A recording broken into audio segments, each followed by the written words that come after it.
for inviting me to be with you all and share the little learning that we have had at TDU University. So today I would be talking about the herbarium role and a brief on ethnobotany.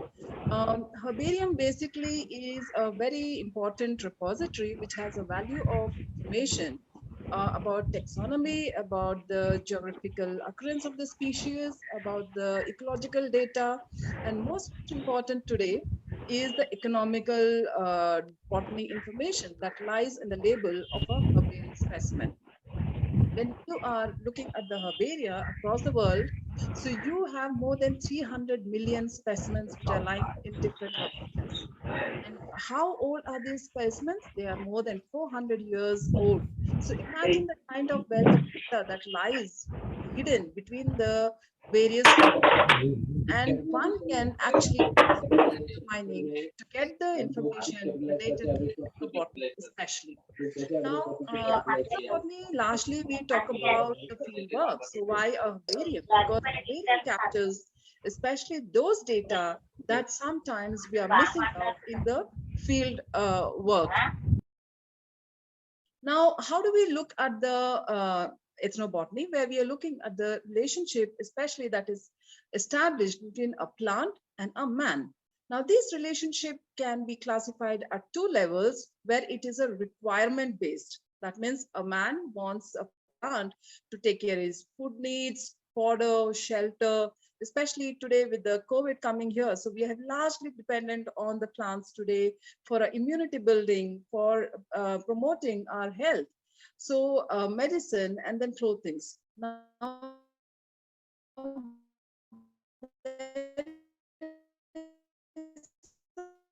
culture based, if you are looking at the old folk songs, and you have beautiful paintings in the temples, you have artifacts, you have, if you go to Taj Mahal or if you go to any place, you can simply see how beautifully they have encarved the plants in their monuments. Then we also have for the ornamental purposes. So these are the two requirements that usually a man depends on the plant. Now, to just give a brief, ethnobotany was not just the term it was started off. It was started as a OEB, original botany, by a botanist, Stephen Powers, where he was looking at the usage of plants, especially for medicine, food, and textiles by the Nishan Indians in the Berar rivers of California. And then came the term ethnographic botanic. Now, this is largely today the most important study that's going on. That is the ethnoarchaeology, where we are trying to understand the study of plants at the sites that we are excavating. Then actually the term of ethnobotany was coined by Dr. J.W. Hirschberger, where he said it is a study of plants used by the primitive and aboriginal people. Now, that was a place where we actually started looking into the usage of the term. Now, that is about the modern aspect. Then what about our cultural aspect? Now, for us, it is said that the shepherds who took the goats into the field, they were the best botanists because they knew the plants, where they occur, how to identify what is the use. And today, if one needs to understand about any plants, it is also said that best, please go to a shepherd and ask about a plant. And it's not just now, but Charaka Samhita in way back 400 BC has explained this in Shloka. Also, are several Vedas, Puranas, Shastras, they also tell about the depiction of a man related to the plants. Now, Van Reed, he did an excellent work of documenting the usage of plants, and he came out with an output called as Hortus Malabaricus.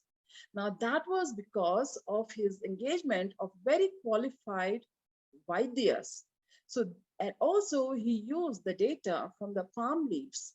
So we came out with a 12-volume book which contains more than 740 plants. And this also was a base for using as a description by for certain plants by Linnaeus. Another important landmark work in ethnobotany was by Sir George Watt, he came out with a publication of a dictionary of economic products of India. This is one of the most important books, even today the researchers refer, which covers vast information of India's natural resources. And it is this data that has been revised and today brought out as a wealth of India. Now, a very important thing, being a talk of Iwsa, it is a matter of pride that Dr. E.K. Janaki Ammal, a scientist who started and founded the study of ethnobotany in India in way back in 1956. And she was so advanced in her thinking that it was just not documentation, but she said that I look forward to the day when from the 100 laboratories scattered in every part of the Union, the healing principles of a new plant wealth will be made available to the sick world. That was her vision. So she wanted not just documentation, but also to use the various advanced laboratory techniques to see that we maximum utilize the plants for the wellness of human beings.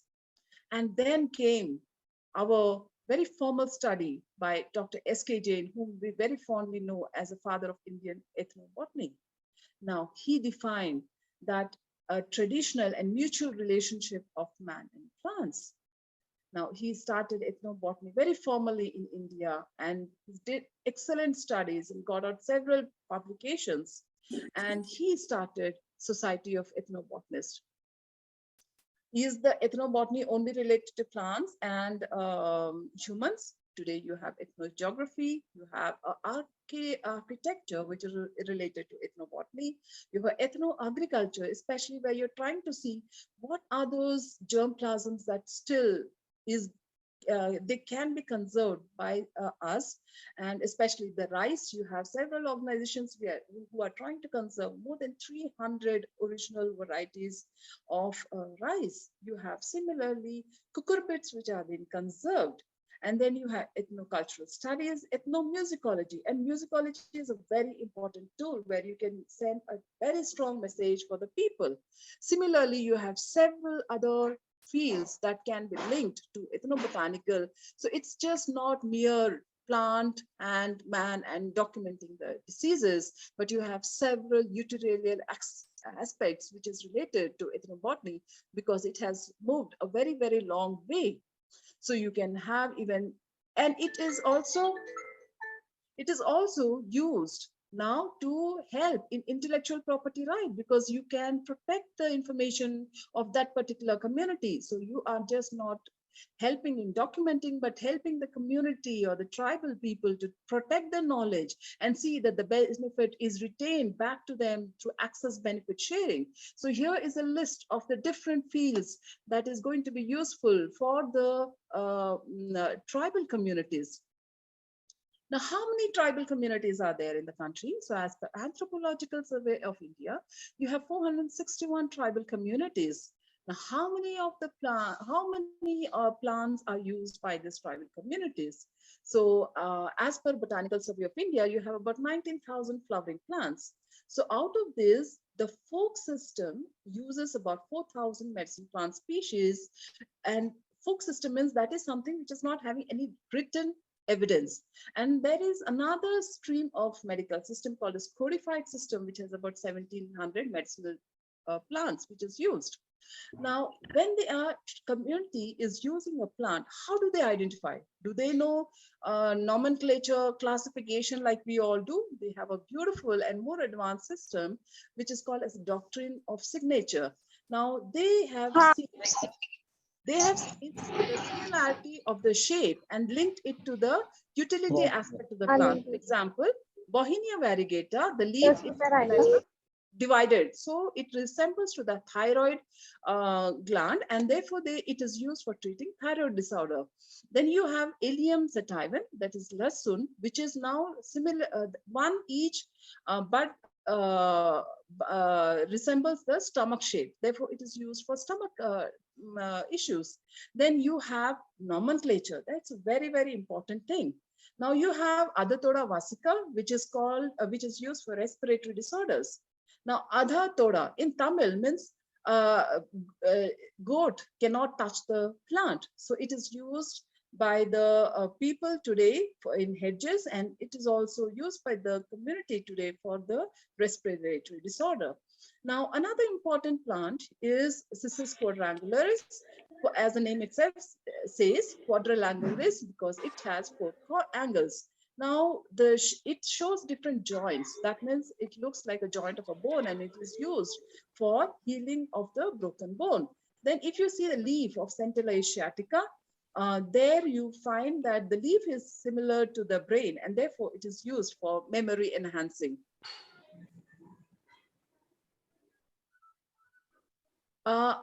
Another example is the leaf. When you see of Ficus religiosa, you have the very pointed towards the end and chordate base. Now, when you look at the female genital organ, it is almost having a similar shape, and therefore it is used to purify and used in treatment of gynec issues of a female.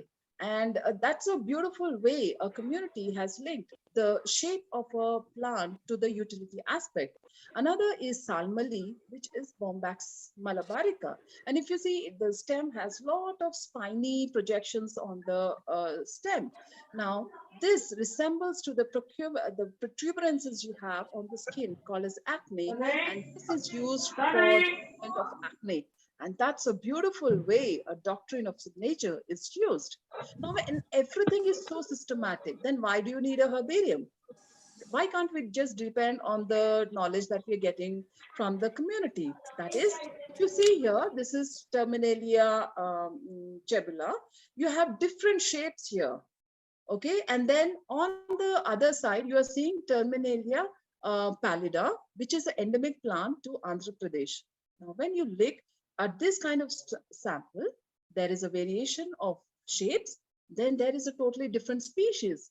Now, how can you connect to the identity where especially it is used for a very important health purpose? This is a place where the herbarium comes into the role, where it gives you a taxonomical confirmation about the characters. Now, when you look at the Vidari, when I had been to Tamil Nadu, Madurai area, I saw the pith of the cycles which have been made as a chip and they were dried. So when at one place I'm seeing cycles used as a source of Vidari, same when I got this from Chhattisgarh, I get Pureria tuberosa. It's very difficult because the community, all they know is a local name, and it's used as a Vidari, which is Galactogov, and very, very important medicinal plant. How can one differentiate? One needs to have, when you get a specimen, very easily one can differentiate, because when you get a raw drug sample, it is difficult for one to differentiate unless you do microscopic TLC molecular studies to differentiate the species. So it's just not the herbarium, but you also need to use the advanced techniques to confirm the identity of the species. Now, this is patala again, where it is very, very important medicinal plants used in Dashamula aristum. Now, when you look at this, the leaves, you have a differentiation. You have the difference in the fruit structure. One is wavy, one is straight. And then you have a difference in the stem structure. But when you go through the local name, then both are used as patala. Here, there is a need of a herbarium. So without a herbarium today, ethnobotanical work is not considered as complete. Now, you have something called as Tulsi Puja in South India, where you do have a lot of branches which are used. It's a very important cultural practices where you see huge branches of amla which have been sold on every market. But do you know that this Philanthus imblica is also having Philanthus indofisheries sold? Both are known as amla. But then the tribal community are smart enough, they are giving another nalekai to the amla, which is coming from the other area. But we people here do not differentiate the two different species that are coming, because Philanthus indofishery is endemic species to Deccan Plateau, Deccan Peninsula in India, whereas Philanthus emblica is having a wider distribution. So ethnobotany and a herbarium will also help us to understand and contribute in conservation of species which is having a very restricted distribution. This is an example of a Euphorbia species. It's a tree. Homolanthus nutans was used by a Somalian tribe, Samoan tribe, especially for treating the diarrhea and yellow fever. And this was further taken for the research. The bark was taken up, and they found a prostratin that was extracted from the plant, and it is now a source of anti-HIV drug. Now that means ethnobotany leads to drug discovery. So, and also this could happen because they made a systematic botanical collection, herbarium specimen, that led to the identification and confirmation of the species. Similarly, there's a very important study by Von Rees, where she used more than 25 lakh specimens, and she found that more than 6,000, almost 800 specimens had medicinal plant uses. And this is the vast data. Imagine the amount of hidden treasure you have to solve the upcoming medicinal problems that we have in this world. Now, I want to just conclude by saying that herbarium is having a huge data and a valuable information, which is irreplaceable, though it looks like a dead collection of the herbarium sheets. And I'm sure the speakers will explain how and what herbarium are, but they are very, very important, which will give you a lead to a lot of information on the medicinal, cultural, and the important ecological aspects, because one can come to know what is the amount of plant that is existing. So 200 years back or 400 years back, the species was very commonly collected in the herbarium specimen, and slowly there's a collection ceasing down. So you also come to know the rarity of this plant, and herbarium specimen is very, very important for us to know the distribution aspect, ecological aspect of a particular species. That helps us to also quantifiable study of ethnobotany. And then when we are looking at the herbarium, it takes a lot of time to go through the herbarium specimen, check each and every label, and then get the data. Therefore, today our very next speaker is going to talk about the virtual herbarium, and that is going to make us reach the millions of data that is there in the herbarium specimens across the world. So today there's need of a virtual herbarium. Now, what is the use of this ethnobotanical studies? We are using herbarium and the ethnobotany. So this herbarium can help us in conserving variety of plants. It can help us in developing the inventories of the plant resources in a particular area, which is used by the community, and help us to understand the status of the species and help us in turn conserving the plant species. Now, we also have understanding of species, especially which are non-timber NTFP species, and then understand how we can use them sustainably and make it be available for a longer time.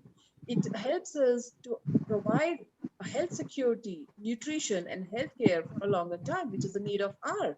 And then there is a lot of information with the community, which is dying because it is not transferred to the younger generation, because the priority of the younger generation is different. Therefore, this kind of a herbarium systematic documentation will help us in preserving and recovery of the data, which has been with the wisdom of older people. And as I have already given example, it will help us in contributing to the new drug development, which is a need of our. And this is very, very important because today we have last 2 years ourselves seen how the COVID has made us paranoid and got a whole life to stand still. And this kind of valuable information, we have again gone back over the last 2 years, drinking a lot of kashayans, a lot of herbal preparations, and this is how it is going to be useful.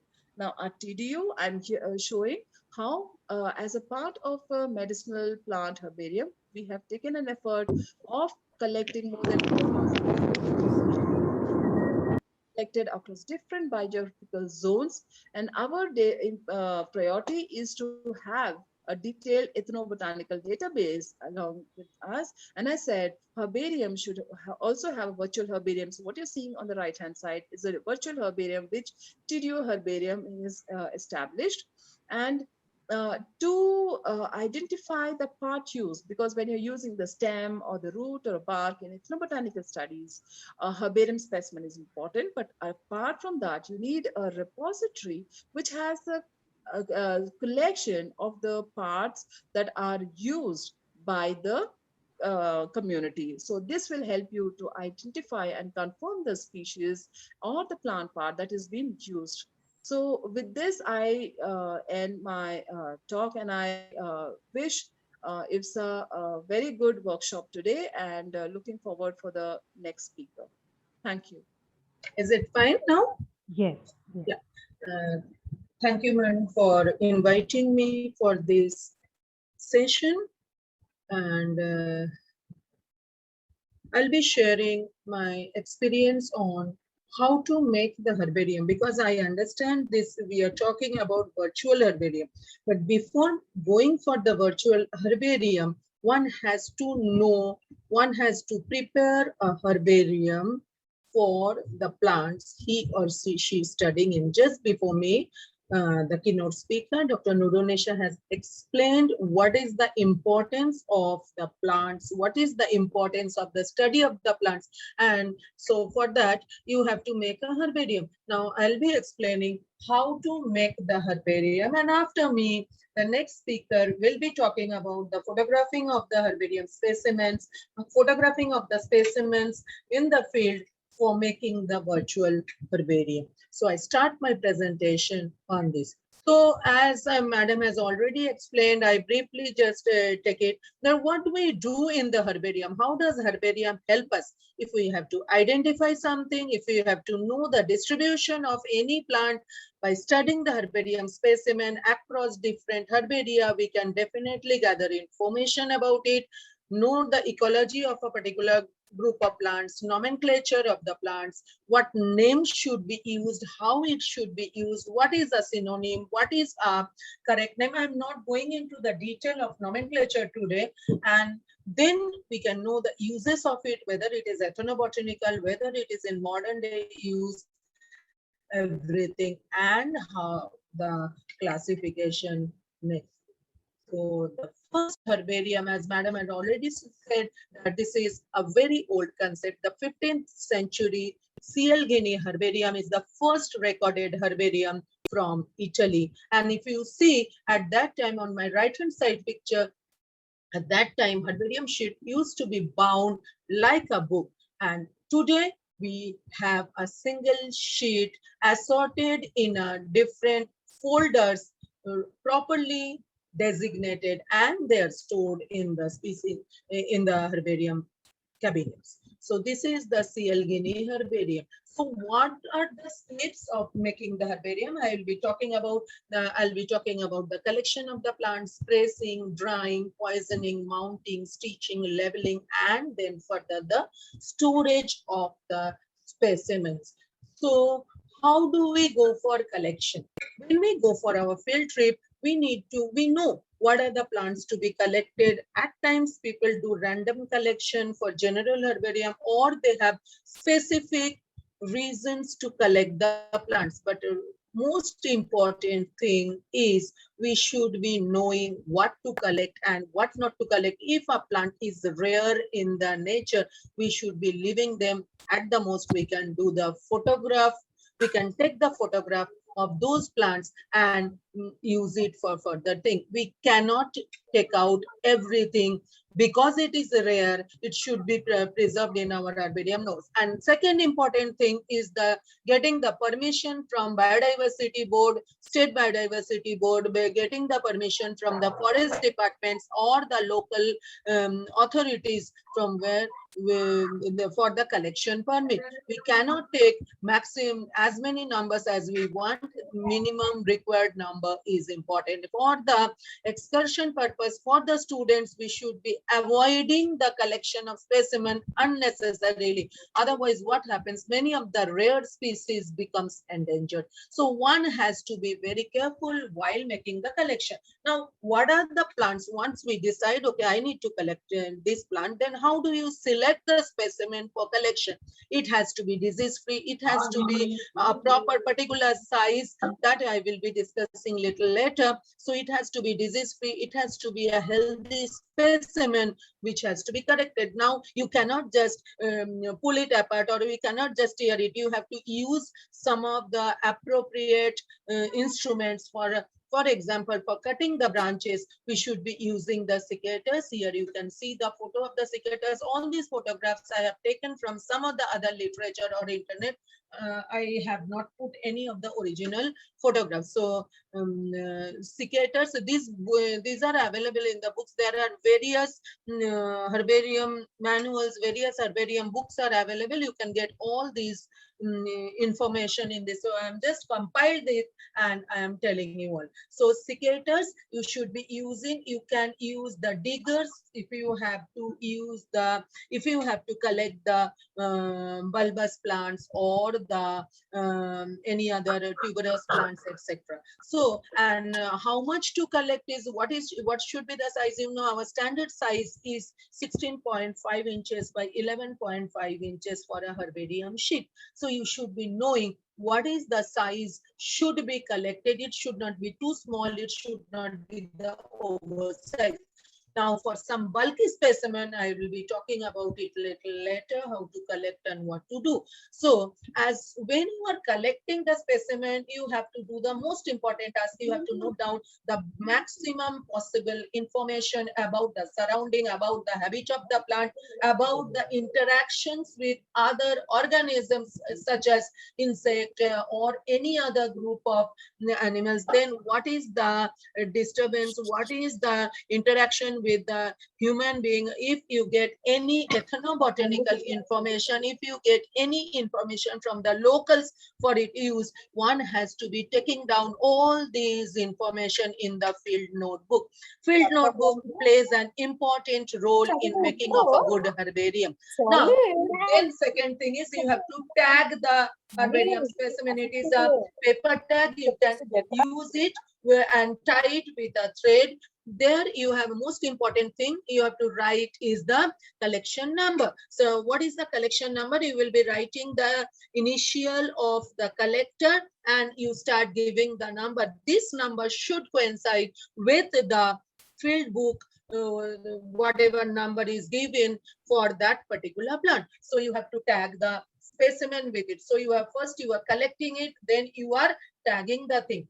Third thing, you have to take a GPS reading for a most important to relocate the specimen. If it is important for the point of research, one has to relocate it many a times. So exact location. So every phone we can use a GPS machine. It tracks 20, it tracks 10. Now all the machines are there, but if your simple mobile phone can give you the GPS reading, one has to take, or you can take download an app called Angle Cam and you can take a photograph of that plant using the Angle Cam. See to it that you get at least more than 3 to 4 signals on that particular area and you take the Angle Cam reading. It will be good for the collection. So these are some of the important things for the collection. You should be carrying one. This is the tag I am talking about. Small bottles, small plastic bags,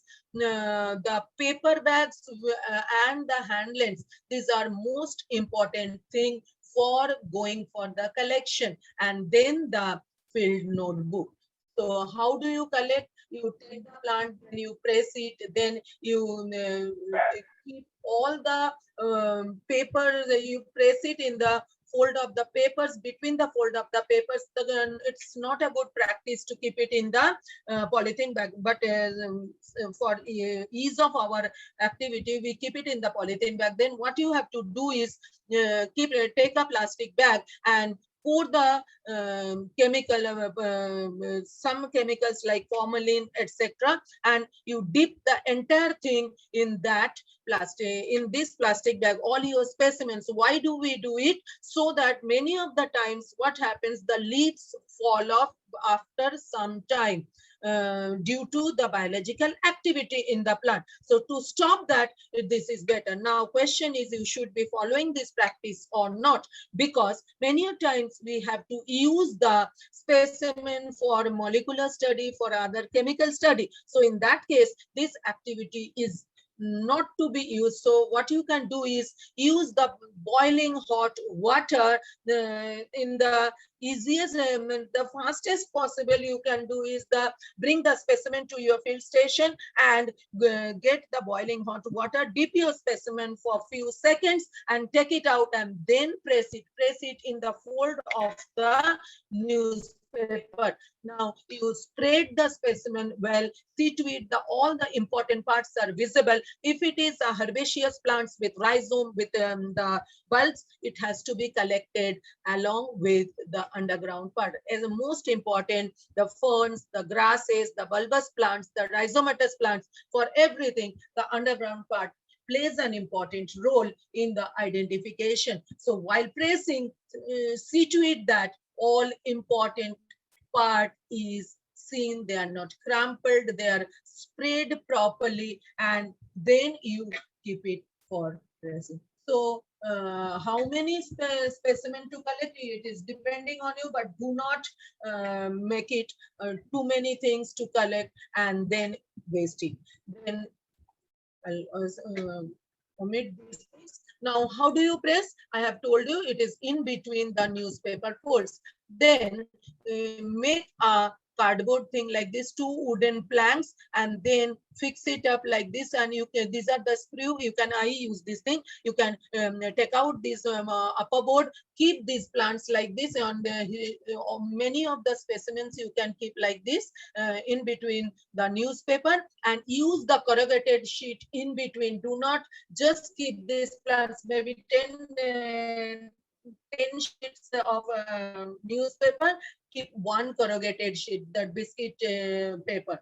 You can keep it for the water, air circulation. See, this is the cardboard or the corrugated sheet. You can see, you can keep it there for the circulation of the air. Otherwise, they may, the specimens may get spoiled. And regularly, you have to change the paper. Why? Because the newspaper will absorb the moisture. So if you change it for 7 to 8 times, depending on the season and the nature of the plant, it will take a particular time. Remember not to remove the tags from the plant at any point of time. You should not be, suppose the leaves are fallen, but you should not be altering the arrangement of the leaf in any other manner than the actual. If the leaves are fallen, keep them in a packet and put it in the herbarium sheet. So you have to take precaution not to alter any of the morphological details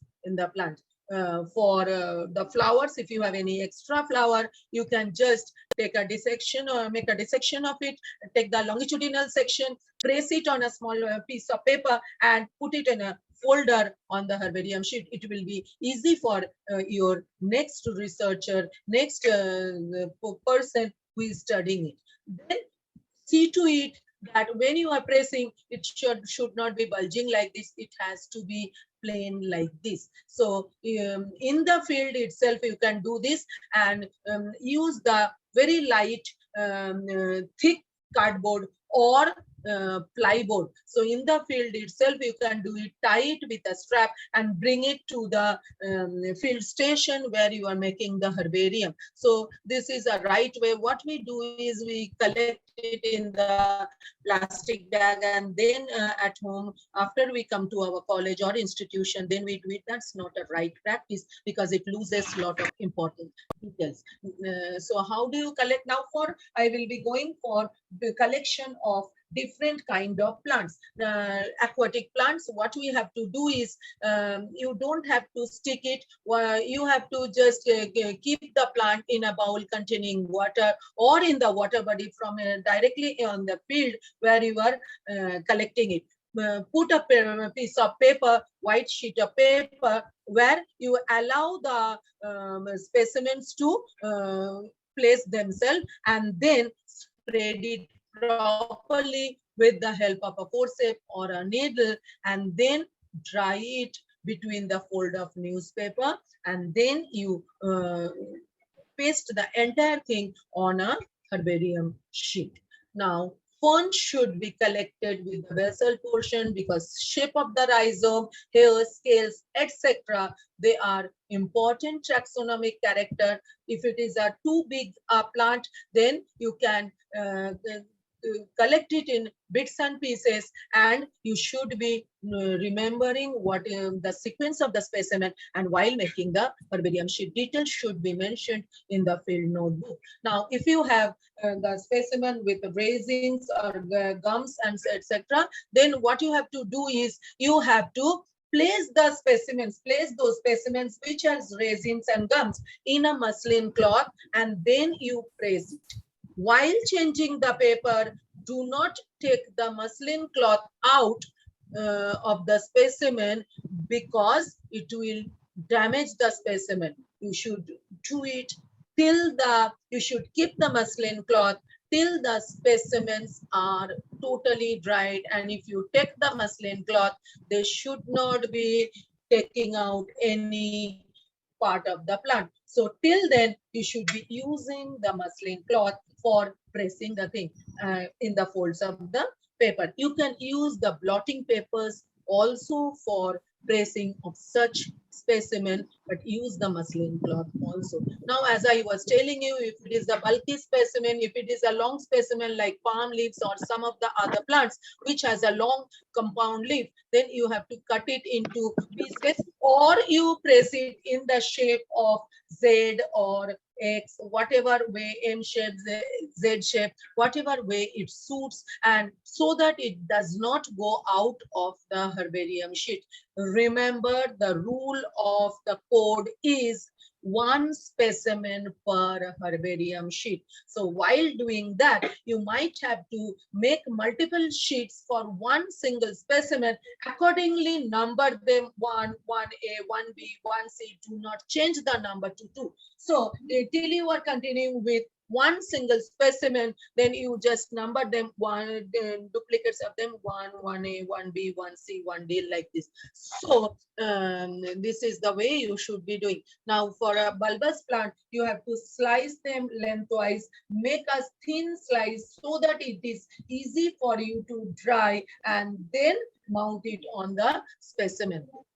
Now, many times, how do you do it? You do not directly press it in the fold of the newspaper. You dry them air dry. You hang them in wherever you can in your room, so that they are dried. Then you slice them. Then you mount it on the herbarium sheet. So otherwise, it's difficult. They may rot or they spoil the specimen otherwise. Now, poisoning. In India, we have been doing the poisoning using the mercury chloride and the alcohol. So what happens? Mercury chloride is a carcinogenic chemical. It also damages the plant part for the purpose of DNA analysis or something. So one should be avoiding the use of mercury chloride. So what one can do? Another practice is to use formalin. So if we don't use this, what one can do is using the hot water treatment and then fumigate it regularly when you keep it in the herbarium specimen. Now, taking the cue from Nurunisa Madam's talk, that ethnobotany plays an important role. So a few months back, we had been to a place where the tribals are there, and in one of the museums we have seen teak leaf collected for some hundreds of years. And how did they keep it? They applied the oil on that. So we are trying to experiment that if we can replace the mercury chloride or any other use of the chemical with the application of oil. And according to me, that should not be changing the DNA constitution of the plant or any other chemical constitutions. Of course, we need to do the test before we publish it as a alternate method. So we are working on it. So we have taken the information from the tribal people and we are processing it. So it is the role of the ethnobotany, once again, as madam was telling, that in preservation technique. Otherwise, in India or in countries, humid countries like India, it is very difficult to keep the plants. Of course, if you can fumigate in a bigger herbaria, you have lots of facilities available, but in small institutional college herbarias, fund is a issue. So one has to be having the alternate method, and for that we are trying.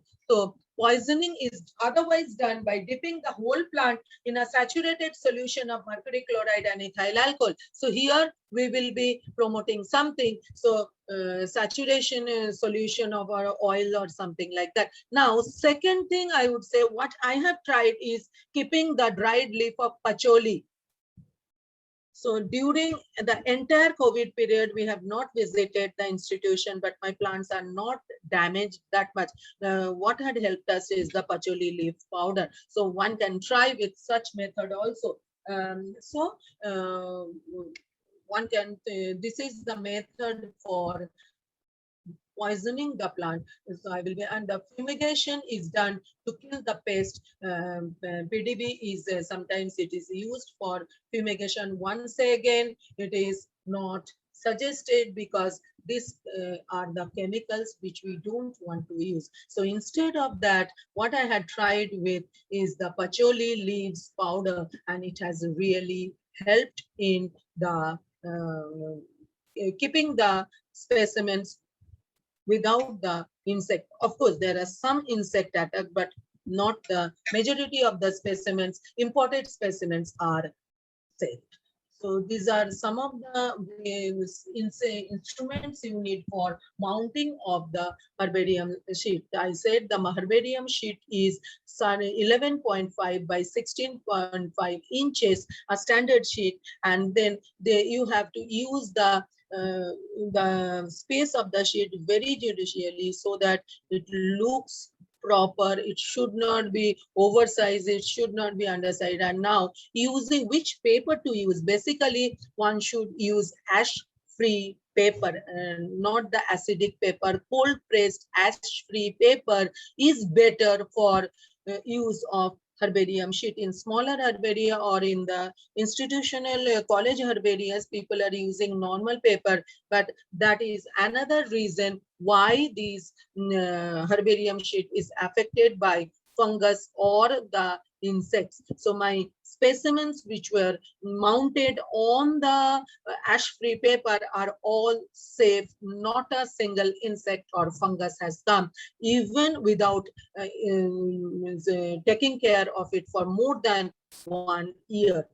Another thing, whatever glue you should be using, that should be acid free. For all these things are available in the online market. So you should be careful what material you are using. So after you mount it, you should be, till it is totally dried, you should be keeping it covered with a butter paper and then later on take it out.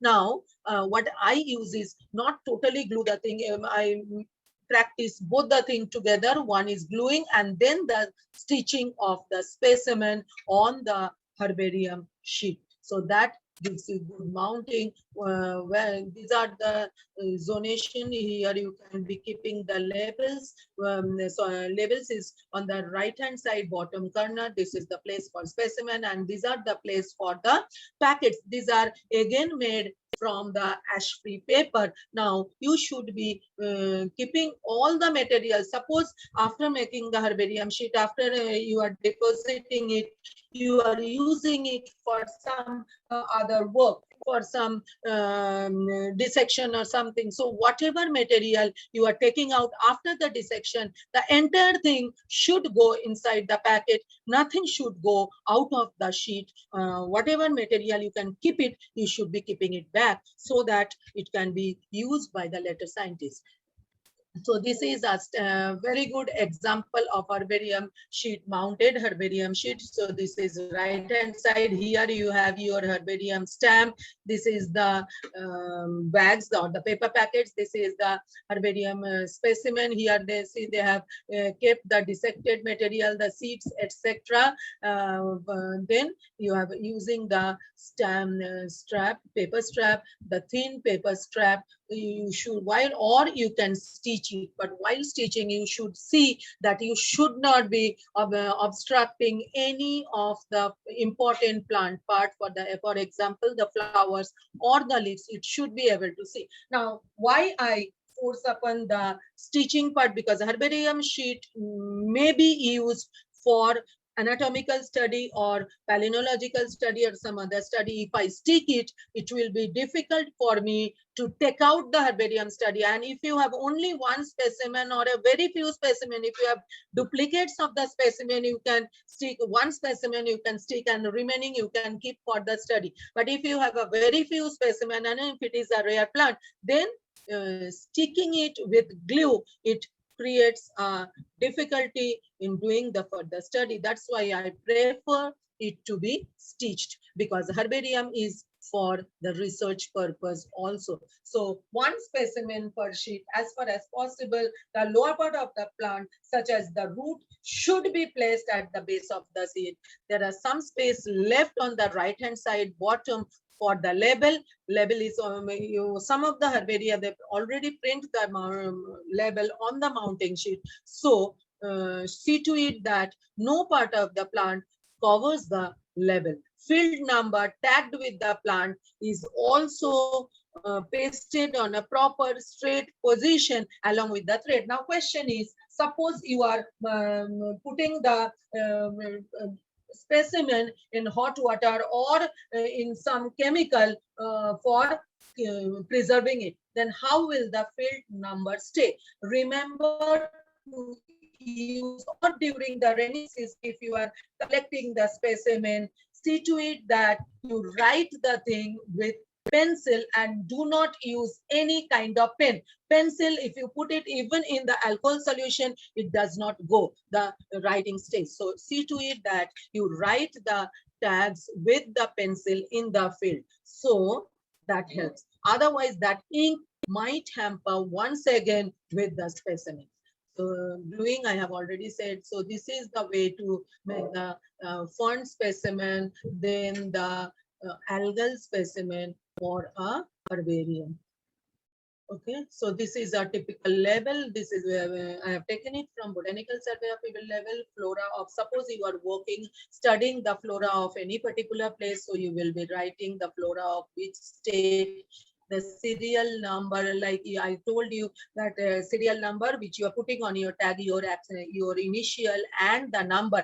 Now tell me one instruction, that when you are putting the number, today you have gone for a collection, you have collected 100 plants, so it should start from 1 to 100. Next day you go for a collection in the same place or anywhere, your number should start from 101. It should not be starting from 1 again. So serial number, date, name, family, local name. This name means botanical name, ideally with the authority, like Mangifera indica Linnaeus. It's a nomenclature problem. I won't be discussing that why that Linnaeus is important, because this is the author who has described this. So it should be with the name. Now how do you check the name? Best way is to go to check it with your local flora, check it with the herbarium specimen, or else check the International Plant Name Index in that, and Plants of the World online, that is IPNI and POWO. There you will get the correct author's name and the plant correct name. Like there are some names which are coming as a synonym. So if you are making a herbarium, see to it that you write the accepted name, the correct name. Then the family, local name, habit is whether it is a herb, shrub, tree, parasite, climber, etc.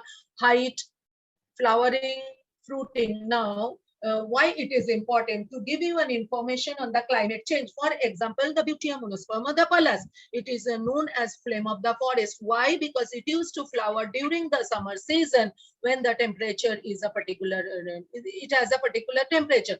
So around April, May. Now today, if you go, this starts flowering in the month of December. So if you compare your Beauty monosperma specimen with the old herbarium sheet, you may change the difference in the flowering and fruiting period. So this gives you an idea of the climate change, how the season has changed. Now, the flowering period, accordingly, the flowering and fruiting period will change. Locality along with the latitude and longitude information, altitude, the soil type, if you can get vegetation type, what kind of forest around, what is the, whether it is a grassland, whether it is a deciduous forest, whether it is aquatic body, marine or associated plants, what are the main plants found around them, what is the distribution. Now this distribution you cannot write in one visit or one place visit.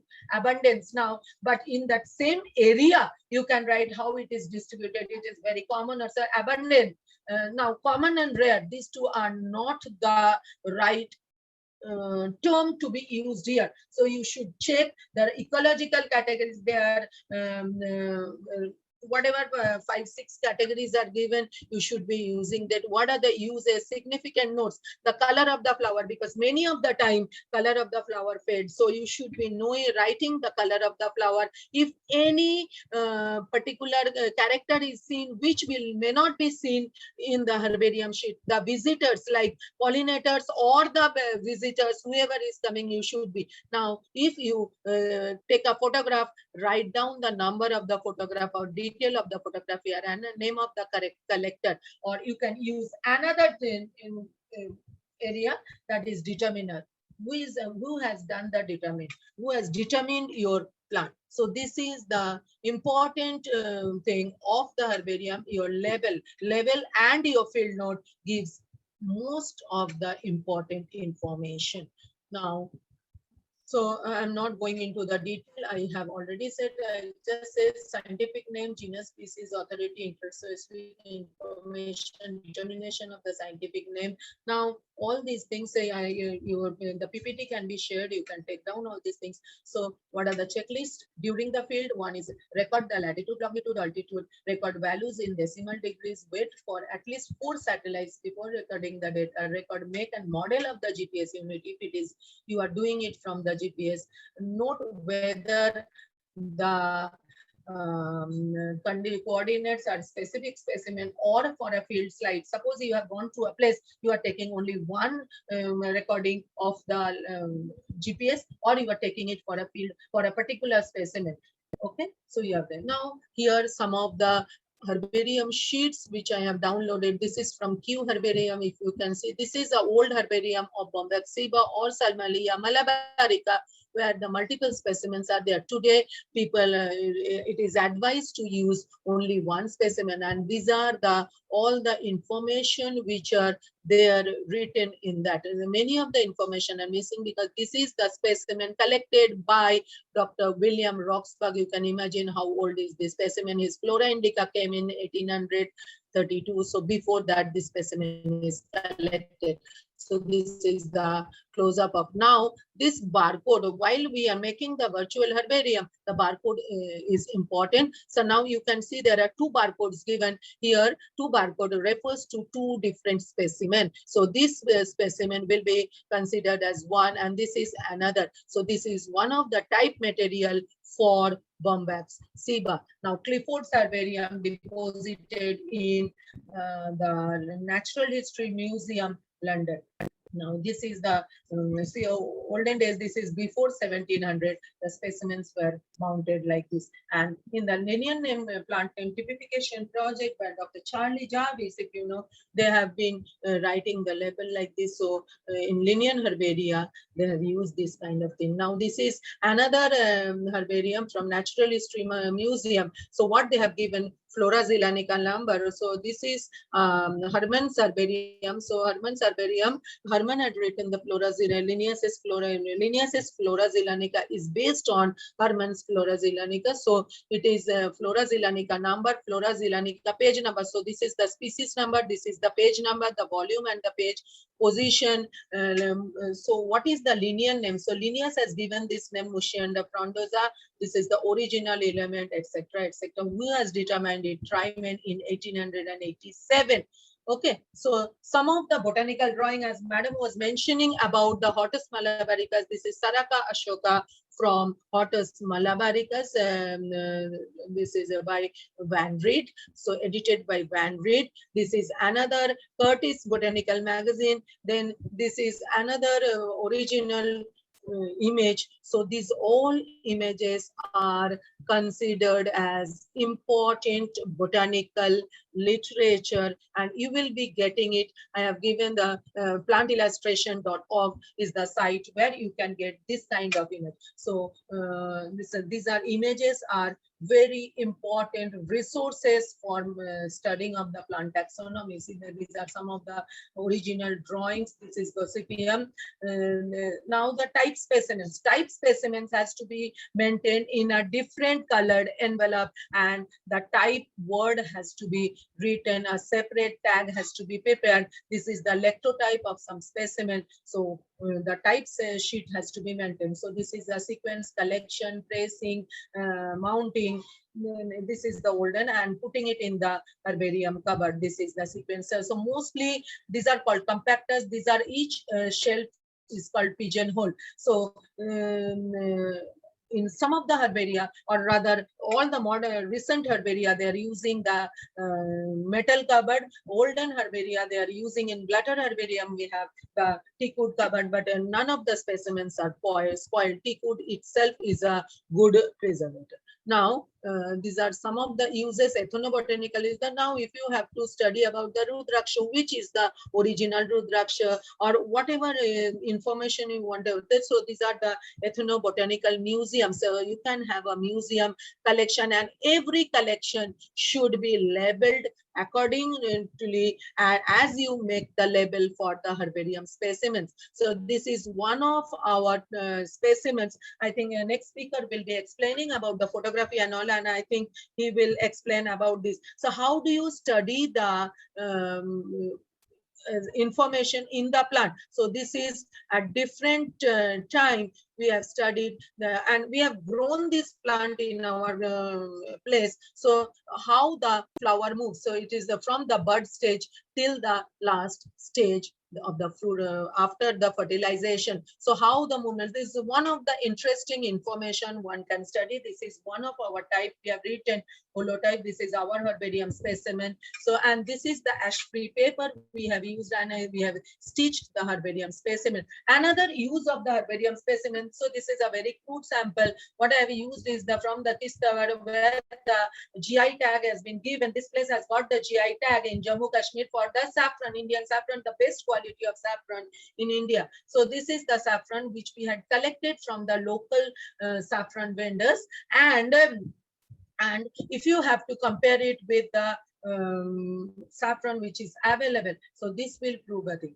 Now these are some of the varieties of the wall. You can see the green, you can see the orange, pinkish, and there are different varieties. So these are to be collected. These are, as madam was explaining about the ethnobotanical importance of the ethnobotanical information.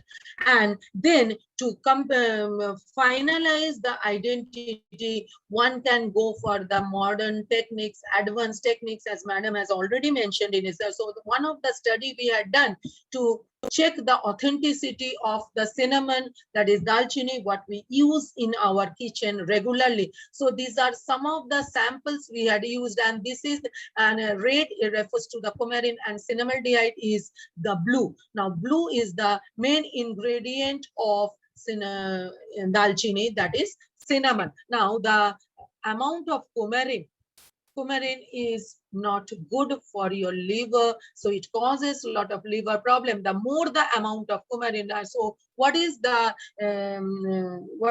approved amount of coumarin in a cinnamon? It is less than 1 point some percent or little less, I don't remember. Now we blame in many of the cinnamon I have seen it is written more use of cinnamon may cause the liver problem. Now if you see old literature, it is used one of the medicine. Now, what is it? Is the cinnamon is a problem or something else is a problem? So what we have seen, we have collected the cinnamon from various places, and we have seen this is the cinnamon which shows the least amount is collected from one of the farmhouse in Kerala, and this is 13.88% is from Calicut market, and this the 6 sample which are 7 point something and 9 point something is from the one is from UK, one is from Gulf country, one is from USA, then 14.14 is from the local market, roadside market, and 7.57 in one of the shops, organized shops in Mumbai. So we have taken all different kind of thing, one from the local place, that is Kerala, from where it is grown, and then it is from the farmhouse, then local shop, proper Ayurvedic shop, then Gulf country and USA.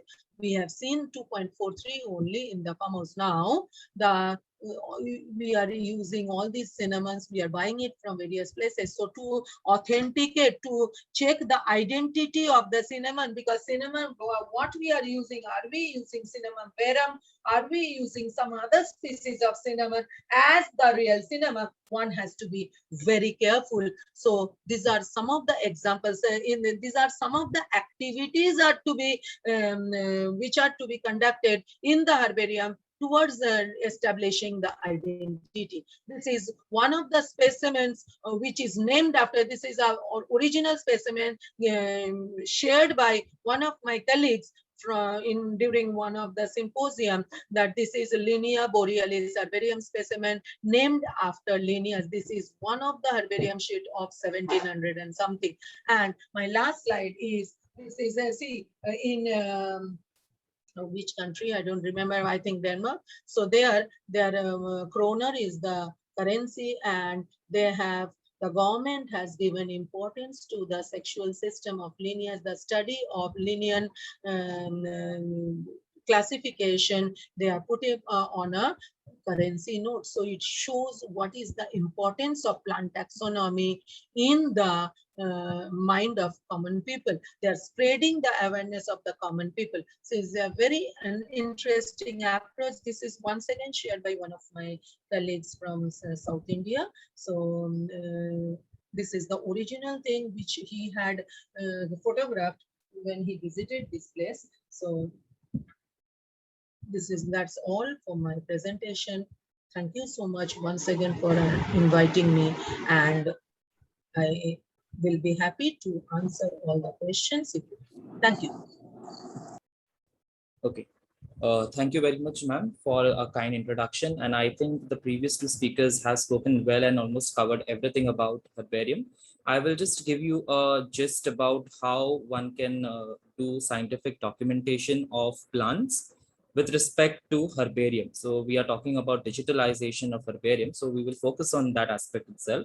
So I will not be actually explaining something where you are going to get, where I'll tell you about how to get high-end photographs, or I may tell you about something like about focal length and aperture, nothing like that. I will be just giving you a basic idea which will be required for scientific documentation, because it becomes very important that when we study plants or when we are documenting them, the scientific way of documentation is neat, because many of us do not know, and we end up clicking photographs which do look good but have no scientific basis for it. Okay, so I will be speaking on that. Next slide, please. Madam, next slide. Yeah, just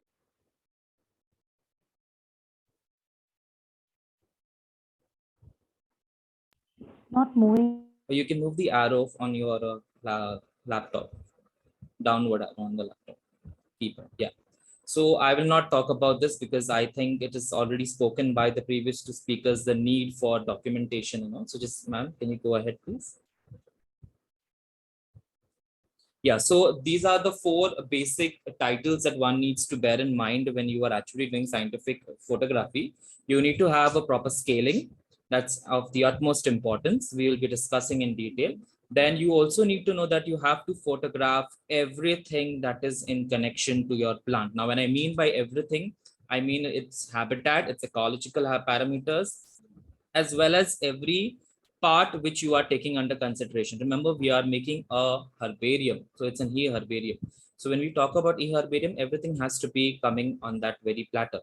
Okay, then so Chandra ma'am has already spoken about geotagging and the importance of it. So that as well becomes a prime importance. And finally, the collection, because obviously you are going to document it as a herbarium sheet and then upload it on the virtual database. So yes, you do also need the material.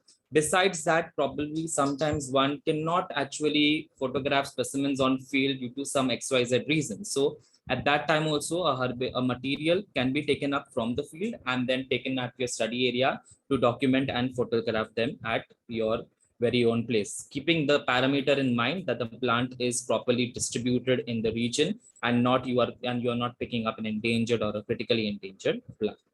So bearing these parameters in mind, one can actually start their photographic documentation. Next slide, please.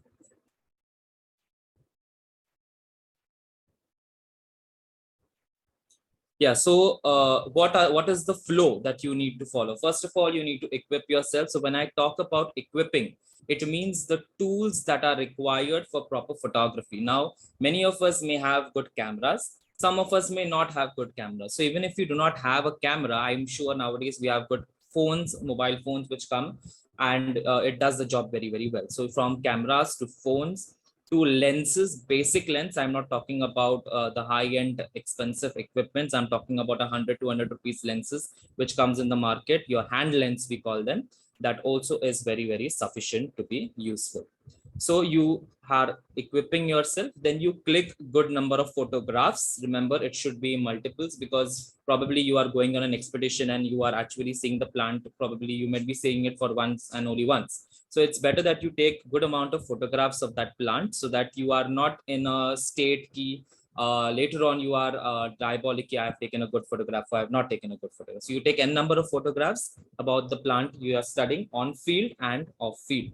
Do not forget to measure and geotag. We will discuss this. Then you can transfer the photographs onto your laptop or computer, and if needed, edit.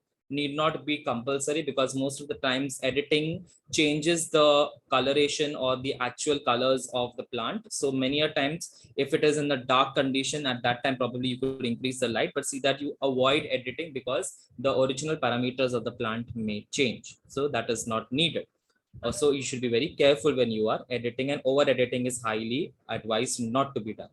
Okay, then you have to grade your material, that is your photographs, as to which one you want to use and which you do not want to use, because you will have an array of photographs which you will have to which you are going to use as in your final document. So you will have to select, grade, and then finally you will have to finalize them and then continue your process of digitalization. Next, please. Yeah, so this is what I was talking about. So when you are in the field, I'm sure one cannot equip themselves with n number of things. And if you are someone like me who may not have much of funds, so I think this would be the best and it gives excellent results. You will just require basic hand lenses. If not, you will require a tape for measuring, coins, and probably if you have a scale, right? And you require your phone or your camera. So these basic things, if you have, and you have like a black cloth with you, I think that would do the work and you would get excellent results for documenting plants. Next slide. Yeah, so there are two concepts which come into picture when you are talking about an e-herbarium. One is something when you document the specimen live, and the other one is your herbarium photographs which you take, right? So you have both the things. One can have a e-herbarium with both the data available online, as well as one can have a e-herbarium with either of the data available, right? So it's depending upon the availability of data that one has. So I will just explain you both. in brief. Next, please.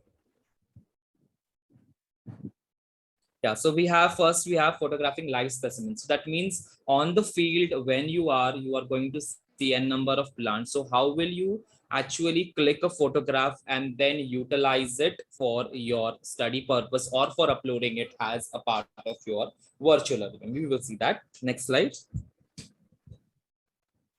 Yeah, so these are the agendas which one can consider when you are actually documenting a live specimen. So I already spoke about the camera part, so there's not much problem as to which camera one should use. You have n number of options and you always need to know which you are using. You will have to mention that. So one needs to also give an identity as to which device you have used for photographing your particular plant. Equipments for measurement, we will discuss that as well. Then once you decide the equipments of measurement, then you will go for a proper background because that becomes very, very important. Then you talk about geotagging, that is the GPS coordinates of your plants. Then we discuss as to what are the softwares one can use for editing our or processing the image and developing it as an image plate. And then finally, how do you give a scaling on your very image plate? So this is how we will understand each agenda individually. Next slide, please. Yeah, so I was talking about scaling. So this is one of an Eriocolon species. I mean, if you see the left-hand side image, you will understand that the plant has no proper size annotated to it. So I put a finger of mine over here. And over here, you can see how small the plant material is. So it becomes very, very important that unless you do not have a referencing to your plant for scaling it, it will become very difficult to identify and to understand its length and breadth, and then it becomes difficult for understanding and identifying the plant because some certain databases have dimensions as part of their identification keys, right? So it becomes important that you have a proper referencing for your plant material. So this is one such way. You can either put a finger of yours to show the size of the plant. Next slide. So you have a scale. So this is when you are back to your lab, you can take a proper black background, you can put a scale and then photograph it. If it's a very big tree, you can itself call one of your friends or colleagues to stand next to the tree and just click a photo along with them to show the actual height of the plant. So you need to know that there always has to be a means of reference to determine the dimensions of your plant material, without which your data has almost negligible referencing importance, right? So either you take a scale, either you take a person, either you take a tape, either you take your finger, either you take coins, 5 rupee coin, 10 rupee coin, 10 rupee coin, and you can scale your material. So it becomes very, very important to do that, without which you will not be able to use it for scientific purposes. Next slide. Yeah, talking about background now, it becomes very difficult. If you see the image at the right hand side, that is utricularia, you can see there is a lot of grasses in the background. So the image is not quite prominent. Okay, so if I want to use this as in my image plate where I will have to crop the image, it will become difficult for me to remove my element, that is utricularia, and then segregate it as a simple individual image. So what one should actually refer to or use is a proper background. So either you harvest the plant and you put it on a black background which you carry along with you. That's one way. That is if the plant is abundant. Or what you do is you can also harvest the plant, and if you do not have a black background, you can keep it upright where the, let's say, across the sky. You can observe it across the sky. You can observe it across a complete greenery, and then you can click a photograph. So your image stands out, and there's less amount of distortion in the background. Okay, so here in the left hand side, you can see there is Volcameria and this is Rhizophora. I have tried to click the images with blurring the background. So when the background is blurred or where there is less amount of distraction, it becomes easy for you to pick up your element in the image plate when we will be making. Okay, a second important thing is your plant is standing out from the background. You will be able to observe and the viewers will able to identify your plant properly. Otherwise, what happens is there are 10, 15 plants in the image and the viewer may not understand which plant you are referring to. right? So a proper background becomes very, very important. So either you have a proper composition in the background where there is not much of disturbances or distortions, or you can remove the material and place it on a black background. Okay, so many a times you can also do is when you are trying to focus your plant with your camera or per se your phone, and if the plant is not focusing, what one can do is one can just put your hand at the back of the plant. The focus will directly come on your plant, and you remove your hand, and what happens is you are having a crisp image of your plant material. Okay, so background becomes very, very important. Next slide, please. Yeah, so these are some of the images which you can understand about how the background is taken into consideration to outstand the plant material. Next slide. Yeah, so we were talking, so Chandra ma'am has very nicely spoken about geotagging. Now remember, there are n number of softwares which you will get, n number of apps which you will get on your phone for geotagging your specimens. You just open your Google Play Store and you will get tremendous amount of apps. You can use any one of them, not an issue. I would suggest is that although we are using mobile phones, me and you people, but it would be more accurate if one use a Garmin's GPS, because that gives extreme accurate readings. Now, the obvious condition is it is quite expensive and one cannot afford it if you are an individual researcher and you do not have fundings. So in that case, the best thing is to obtain Google Play Store apps, something like AngleCam, UTM, GeoMap, Live Map locations are excellent softwares which give you proper, accurate what you say coordinates, because sometimes there are some places when you visit, the regions are places where there is no proper mobile range, right? And if there is no range in your mobile, you will not be able to catch GPS on your phone. At that time, these gadgets come into play where they are getting range all the time. Okay, but most of the time, many a times, if we do not venture out into such locations, I think these mobile apps can do the best role, right? Next slide. So this is what what I was talking about. So you have, what is important here is the latitude, the longitude, and the elevation of your plant under consideration. Okay, so that's very, very important. Next slide.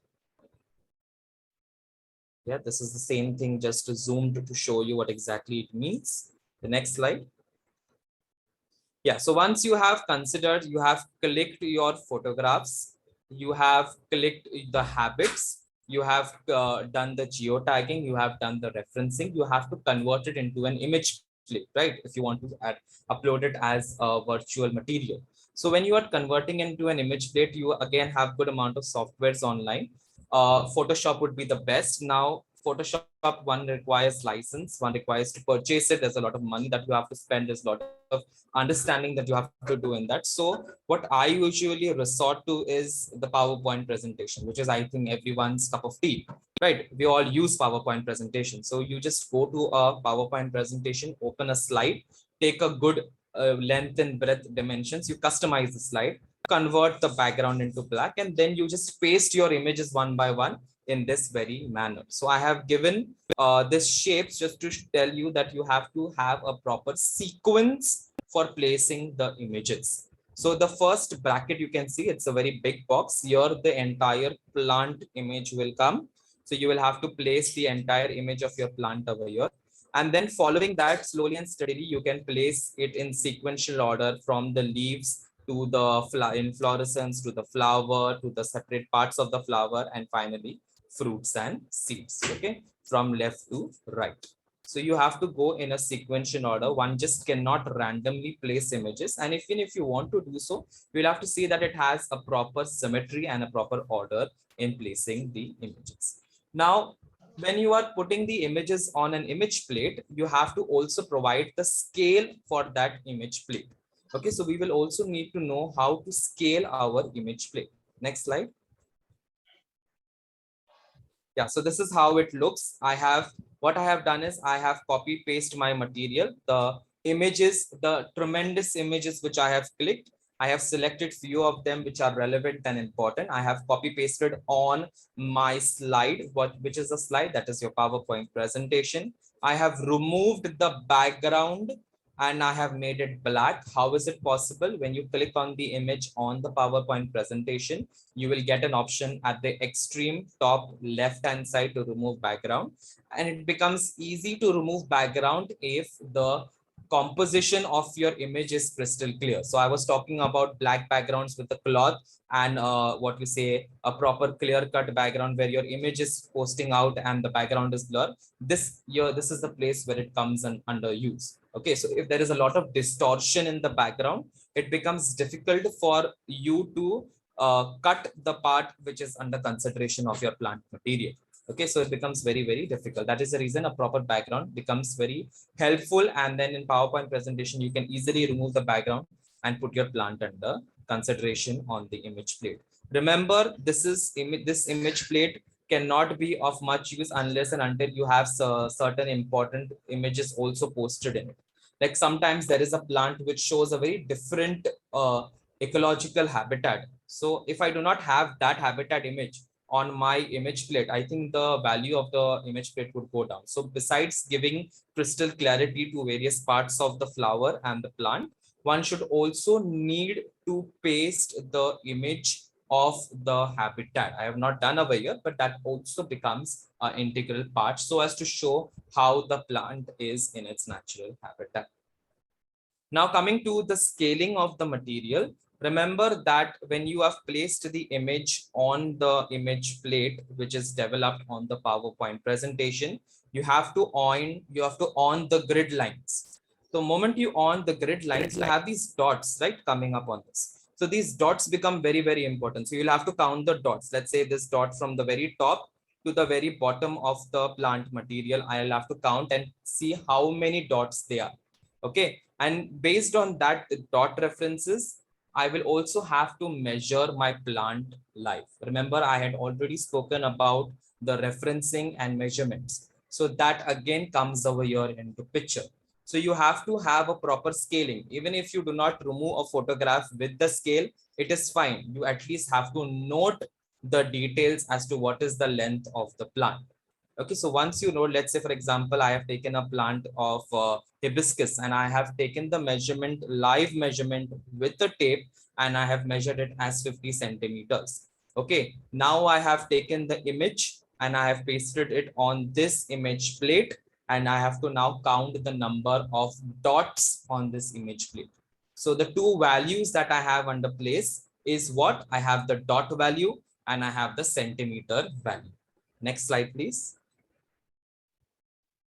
Yeah, so the dot value and centimeter value will now come into picture. So there's a little bit of maths over here. I'm sure we all know the idea of cross multiplication to get a unknown value, right? So here at the top, you can see there is the length of the specimen. Let's say my specimen measures a length of 100 centimeters. And that very specimen, when I have pasted it on my PowerPoint presentation, it measures 70 dots, right? So can I say 70 dots is equal to 100 centimeters? So X dots, how many 1 centimeter will be how many X, how many dots? So cross multiplication will give you that 1 centimeter will give you 0.7 dots. Now, can you tell me one thing? How can I measure 0.7 dots, right? So what I do is, again, I draw, and let's say I want to draw a measurement line of 5 dots. So can I say 5 dots will give me Y number of centimeter, and I already have reference of 0.7 dots is equal to 1 centimeter. Once again, I will cross multiply and I will get Y is 7.1 centimeter, meaning that my 5 dots will be near about equal to 7 centimeter. And therefore, I can you go to the previous slide? Yeah, so therefore I can take a line and stretch the line to 5 dots, and then I can write the measurement. In a similar way, I will have to do it for all the parts, because what happens is in an image plate, I will zoom the parts so that the viewer is able to observe the material properly. Can you see this? This is the male reproductive structures over here in the very center. And can you see the image at the very top? I have zoomed it. So because I have zoomed the image so as the viewer can observe it properly, I need to give individual scaling for each structure, right? So that becomes very, very important. And when you do, how will you do that? You will do it based on the number of dots and you will do it based on your original measurement. Okay, so you always have to have a tape along with you to measure your plant material. So you need not necessarily take a photograph with a tape, although it would be good if you have one. But if you do not want to, you can just measure the material, keep the data on your book pad or a notepad, and then click a good image and then upload it in your image plate and then do the scaling as per the method I have shown you. Next slide, please. Next. Yeah. So once you do that, this is what you will get. Next slide. Yeah. So this is how it is. So you can see I have put scales for every structure because I have zoomed the structure differently and each measurement is different for each structure. Right. So this is how you will have a good image plate of your plant under consideration, and this data can be uploaded as an image plate along with the adjunct information which has already been spoken as to the location, the description, the plant family, the correct name, etc., etc. All that details can be attached to the image plate and uploaded in a virtual herbarium. Next slide, please. Yeah, so these are some more outcomes which I'm trying to show you. So this is just basic scaling and imaging. If you want to be a little more innovative, you can also give the labelings. Next slide. Okay, so this is one of the herbarias, e-herbarias, which I have removed from one of the internet sites. Okay, so you can see here they have clicked a photograph and they have given the description about the plant material. So this is what is the photography of live specimens, right? So you can develop a e-herbaria with respect to your live specimen photography as well. Okay, and adjoining or attached to that, one can also have the dead materials specimens. Okay, because dead material becomes the utmost important because that is the actual herbarium specimen which you are trying to project in a virtual platform, because probably people across the globe just cannot come across and visit your herbarium, right? So for ease of communication through the globe, one can actually have virtual herbarias as a means of communicating and providing literature and information to the worldwide platform. Next slide. Yeah. So what about dead specimens? Now, when you photographing dead specimens, what I'm talking about the final herbarium sheet which is made. So we have n numbers of methods that you can photograph. I will just show you some of them. Next slide. Yeah. So you have the printer scan method. Now under printer scan, what you do is you have a normal printer, right, at home, and you have that scanner, or that you can just directly place your plant material on that printer and just scan it, okay, as you scan a normal sheet. But here the problem arises is the printer dimension is of the A4 size, and we all know that a herbarium specimen will be 11.5 into 16.5 inches. So how can one compress your material? So there comes the problem. Can you see I have put the image and I have put two images because my plant material is cut in a printer scan, right? So if you are having a A4 size material, well and good, then your entire image will be captured, but otherwise it will be cut and you will have to take pieces of your images, which is slightly something which is not quite handy. So it becomes difficult to have. Besides that, printer scan may not get the crispness of your material. Okay, so if I'm trying to zoom the material, it may get distorted. If there is certain upward projections, like say a fruit is slightly bigger than size, let's say the bulb is slightly larger in size. So that upward downward distortion may cause blurring in the material. So it becomes tedious to have a printer scan image, although it would be very easy to do it. If your specimens are flat, and if you have an A4 size condition of your specimen, I think that would be useful for printer scan, but I think that's not the case. So printer scan should, although good, but can usually be avoided. Next slide. Yeah, so you have these mobile scanners, right? We have these document viewers and this scanners where we scan our mobile documents, and so that can also be used. Now here the problem is, see, I have given you different conditions. So when I on the flash, and if I select the vibrant view, you have the first image at the extreme left. If I on the flash and I click the original view, you have the second image, and if I do it without flash, and I just directly take it, you have the third image. So in all the images, you can see there is something which is visible properly, something which is not clearly. Sometimes in the first image, you can see it is totally black, right? So if there is any coloration in my plant material, I will not be able to see that in vibrant condition. So you have to know which condition or which method one should select to get the best amount of details of your plant material from the image, from the material onto your screens. Next slide, please. Yeah, so this is camera photographs. Now camera, when I talk about DSLR cameras, it gives you, obviously you are having good resolution, you are having good pixel view. So it will, even if you zoom in, it will not pixelate. Plus you are having the quality retained. So I would always suggest, if you are going for digitalization of herbarium specimens, it is important that you have a good DSLR camera. And remember to avoid using DSLR flash. Okay, because what happens is when you use the flash, you can see the right hand side image, certain things glare out, okay, and you may not able to see the plant properly. So what you do is you provide external flashes to external light from 2 to 3 sides of your specimen placed in the center, and then you click the photograph without the flash with a DSLR camera. That gives the excellent results, and then you can upload that image onto your database. And then when the person zooms in also, that person will be able to see the crispness and the clarity of the various parts of the herbarium sheet.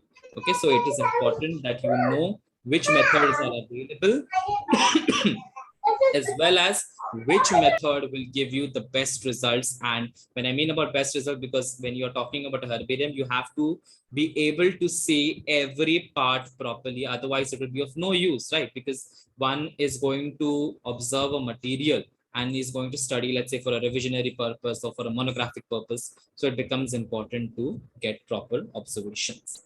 Next slide. Yeah. So then, if what are the things besides your scaling and color code, which has already been explained, you require a barcode so that there is a referencing to your material. When one clicks on the barcode, which is a unique identification code for your e-herbarium, one can directly get directed to the herbarium sheet and its regarded details. Okay, so barcode becomes very, very important. Next slide. Yeah. So easy method to develop a barcode. You should have an accession book of your herbaria. So this is the accession book of my herbarium. And over here you have a barcode written. So you can develop your own barcode, give your initials and just give a number. And you have the formula. You can do any YouTube search and you will get it. You will have a formula titled double inverted comma, asterisk, double inverted comma, and uske baad you will have to select the barcode which you are taking under consideration and then recopy the start point. And once you press enter, you will get these, you will get the entire barcode list. You will have to change the font of the barcode. You will have a barcode font in the options of fonts, and then you can see here, you have finally the barcodes at the lower bottom of your herbariums generated. Okay, this is one way which you can develop a barcode. Otherwise, you can also obtain barcodes from already established herbarias. They provide barcodes if you are in collaboration with them as well. So that also is one of the options. So once you develop your barcodes, you can print them and then you can directly paste it on your image plate, on your original sheet, and then that can be photographed along with the barcode and then placed on your digitalized herbaria.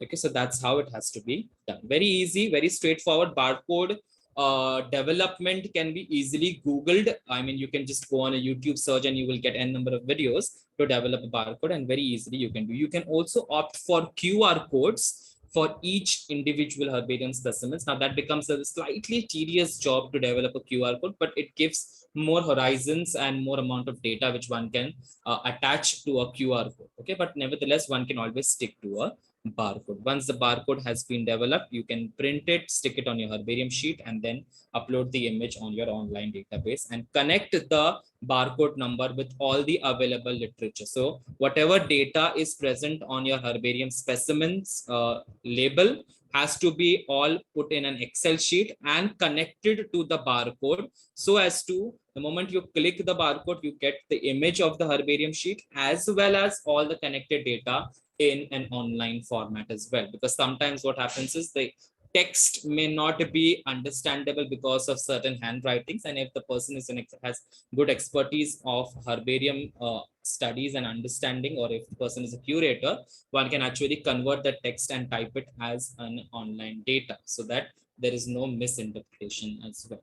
Okay, so this becomes a very good tool, the online and digital herbariums, to provide access to the globe for utilizing the specimens and promoting plant taxonomy and plant research in today's world. Next slide, please.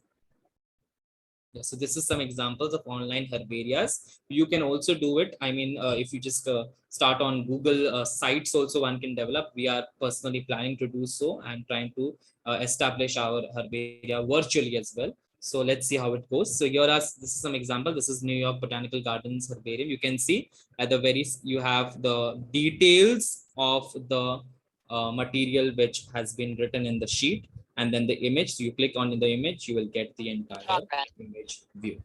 Next slide. This is from India. This is the NGCPR, that is Naroji Godrej Center for Plant Research. They also have a good collection and a good way of depicting their herbarium. You can see if you move your lens over the material, you will able to, you will move your cursor over the material, you will able to zoom in to an individual part of the material. You can download the image from the website also as a PDF or an image file and use it for your own usage with proper referencing to the source. Right? So yeah, yes, there are many such virtual herbarias, and we also can initiate our own with proper methodology and procedure. Next slide. Yeah, so these are just the basic pointers that one needs to remember is measuring, backgrounds, scaling, clarity, measurements. Then you have proper light source for photography. You need to take as many photographs as possible, arrange them in sequential order. You should have, always remember, you should have the habitat photographs, that you need not make the background black, because habitat for information, the associates also become a very important part of that very plant material. And remember, you have to consider all the plant parts for photographing and converting it into a image field. Yes, next slide. Thank you very much. I hope I have given you the gist, and I hope you are able to understand at least the crux of the methodology for imaging, be it live specimens or be it a dead material or a herbarium